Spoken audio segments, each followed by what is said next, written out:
We're going to cover off the one question I get asked all the time when it comes to selling leased investments or vacant properties. Off-market versus the on-market argument. There are pros and cons for both of them.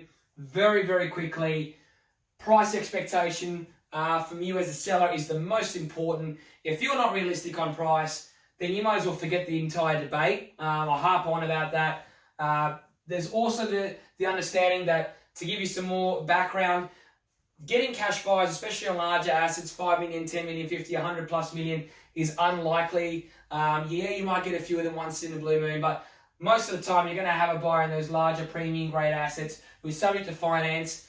Their financier is going to request a bank valuation be done by one of the big groups, and if that valuation comes in less than what you managed or the agents managed to get them to pay, then that buyer's going to have to top up the equity, which may mean the deal will fall over later on, and you might as well avoid that up front by being realistic.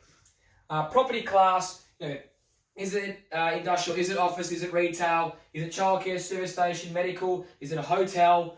Knowing where things are at, what groups are attracted to those assets, that comes down to the life cycle in the property markets. You need to understand that intelligent property buyers will find their expectations of where the cycles are, and they will try and come in at the right point and try and get out at the right point. And if the syndicates and funds, there could be a 5-7 year lifespan, and they'll be aggressive for certain asset classes versus other asset classes by understanding that cycle. It's very important for you to know that, so you understand the psychology of your buyer. The agent, not the agency. The agent is the most important person in the entire process. I'll come back to that. He's going to advise you on all this, but it's important that you know that the agent is the one that has the relationships. He knows the chief investment officers, he knows the fund managers, he knows the high net worths, he knows the active buyers who missed out on opportunities. He's got a long history of success and results, and he's been doing it, and he has an active database ready to go, and he can swing and create a same on-market environment in an off-market environment. Moving forward, the marketing is still crucial. You can't avoid it no matter what. Don't think you're just going to save a lot of money by going off-market because there's no marketing to be spent. The reality is you still need to have the aerial photography, you still need the drone shots, you still need the still shots, you still need the fancy IM. You need to present the property in the best light, and if you're not prepared to do that, you shouldn't sell your property.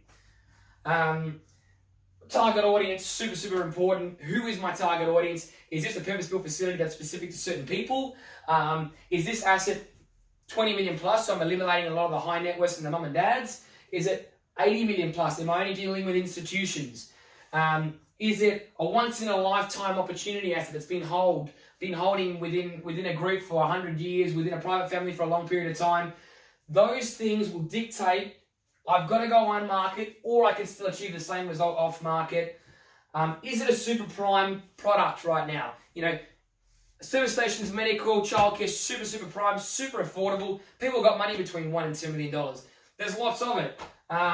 You should be going on market. You should be attracting everyone there, unless, again, the agent, not the agency, the agent will have an active pool of buyers who missed out on an opportunity, don't want to miss out on another one, will give you the premium asset, quick settlement, quick due diligence, they move forward. Knowing your location, very important. Different states, different countries, different metrics. Argument for off and on comes back into this all over again. The agent is the one you need to really focus on. He knows the networks. He has the experience. You shouldn't be dealing with an inexperienced guy and allowing him to deal off market. He should be dealing on market to give him every opportunity to get the best result for you. The super prime agents with a great track record, who understand development, who understand finance, who understand the different types of buyers, they're the ones that you can allow to transact off market off you, but you need them to let you advise that.